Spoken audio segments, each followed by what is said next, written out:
killed 27 people as of January 7, 2020.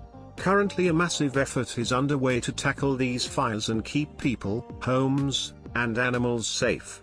Our thoughts are with them and those that have been impacted. Please use this thread to discuss the impact that the Australian bushfires have had on yourself and your loved ones, offer emotional support to your fellow Redditors, and share breaking and ongoing news stories regarding this subject. Let's not forget the 1.25 billion plus, yes, billion https://www.wwf.org.au/get-involved/bushfire emergency animals that have been killed, and the growing more that are injured and losing their habitat. Remember, the firefighters that are fighting the bushfires aren't full-time firefighters. They have jobs like accountants, IT, etc., and do this as volunteers. They use up their annual leave to fight the fires, or if they have an understanding boss, leave without pay. I tip my hat to anyone that does this. This will probably get buried, but for anyone living in Denver, my friends and I are organizing a charity music event in support of those affected by the fires in Australia. As an Australian, I want to thank the international community for acknowledging the extent of this crisis and their ongoing support. I'm not directly affected by the fires, but it's amazing to see complete strangers across the world donate to our charities and send firefighters to help us and the animals during this time. So from the bottom of my heart, thank you. Edit, thank you for all the comments and support. I agree, our government should be doing more, and it's a shame that we have to resort to asking for help. I hope our government is held accountable. As others have said, many other countries are faced with devastating floods or other disasters due to climate change. Please, let's make an effort to be better and challenge those in power to do better. Climate change is real, we have one planet. Let's take care of it. As a volunteer with the RFS in the Blue Mountains, in one of the more surreal events was the Evans Lookout fire at Blackheath. The temp was about 40 plus and we could see the fire through the bush moving towards us when we put in the back burn. All this after 3 helicopters and the large air tanker had been attacking it for a few hours. Even with the wind taking the back burn away from us, it was so hot the radiant heat caused the fire to start igniting the leaf litter on the ground 3 meters away and bushes on the opposite side of the fire trail. While one of the crew worked on the bushes catching fire, I was running up and down the trail stamping out spot fires. We got burnt through the protective gear we were wearing.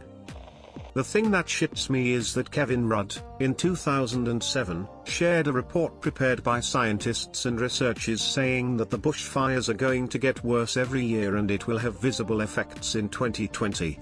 They got that bang on the money. And if I'm not mistaken, the authorities even told the government that the bushfires would be worse than we've ever seen this year, and they decided, yeah, nah, she'll be right. It's fucking depressing seeing all the smoke everywhere. The smell of smoke is kind of always there now. I haven't had a breath of pure fresh air in a while, the type that you feel the cool flow all the way to the lungs. And unless action is taken, this'll be the new level and only get worse. As an Aussie, I just want to say thank you to everyone who donated, helped, supported. It's truly touching to see the local and international support. A lot of my closest friends are from the countryside, right on the heart of these fires, and they've lost a lot already. It's devastating but also incredibly frustrating to see my country burn. A catastrophe that could have been minimized from the start, but due to inept leadership, has grown into this tragedy. I live in Canberra, the Australian capital. Although no bushfires are burning here yet, they are close by and have been blanketing our city on thick, toxic smoke for about a month. It's been awful. The air has been a few thousand times above the hazardous level at times, other times just sitting in the hazardous range. Had to buy air purifiers, which I am fortunate to be able to afford, seal up every window, vent and door, bar one, to keep the smoke out.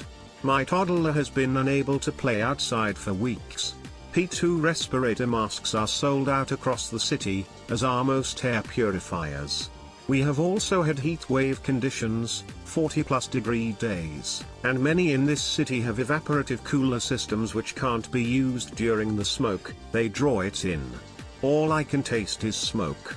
All I can smell is smoke. A fine layer of ash covers everything, and last night it was literally raining ash. It feels like the end of the world. People are anxious and the huge fires edge closer and closer to the city. I used to live in Bateman's Bay and Mogo as a child.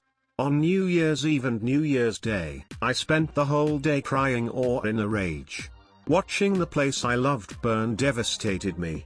I have trouble remembering bits of my childhood, but I'll always remember living only 5 minutes away from the most beautiful beaches, a bridge I once swam under and now have the permanent scar as a reminder, our local fish and chips shop where I always picked out the ring lolly. There was this shop I called the Fairy Shop. Keep in mind these coastal areas were quite tourist-y, and I'm not entirely sure, but I think it's gone now. At least the Mogo Zoo was evacuated. I'm tired and I'm scared and I'm safe, but I know so many others aren't. I'm angry because the bare minimum was not done by state or federal parliament and we've lost so much. Children growing up without their dads, elderly dying because they couldn't escape, a father and son caught in the blaze, animals dying by the hundreds of millions if not billions, and a prime minister who has the nerve to smirk in his people's faces when they are trying to convey their grief. I'm sorry for the rambling, just been so angry and upset. Edit to add, I have comments on other threads if anyone else is interested in donating to help our wildlife caught in the fires, or should I say fire. It's merged into one. Fuck. Australians and others, I implore you to sear this memory into your brains and don't forget. Even when the fires are over, we have lost so much and will need a lot of support to rebuild. In the age of social media, it's so easy to move on when things aren't immediate, but it's going to take years to recover what isn't already lost. Once everything has settled, go to a small town and spend your money there. There's an initiative called Empty Esky which hits the nail on the head. The idea is to take your empty esky, insulated box, usually for keeping beers/snags, sausages, cold when camping, and to visit the affected towns and spend your money there. Visit the local butchers, markets, old sweet store and buy fudge for every child you know. Volunteer your time and find a local community that's planting trees. If there's interest, I'll start compiling some info about local tree planting communities. Follow at Empty Esky on Instagram and keep an eye out for local businesses that are in driving range of you that need support. Please and thank you, X. Attention, while we appreciate all the good intentions, please note that we cannot allow links to social media pages as a comment, per Rule 4 https://www.reddit.com/r/askreddit/wiki/index#wiki_rule_4. If you have suggestions for links to charitable organizations to add to the original post, please message the mods https://www.reddit.com/message/compose to =r/r/askreddit, and we will do our due diligence to add any valuable content to this post.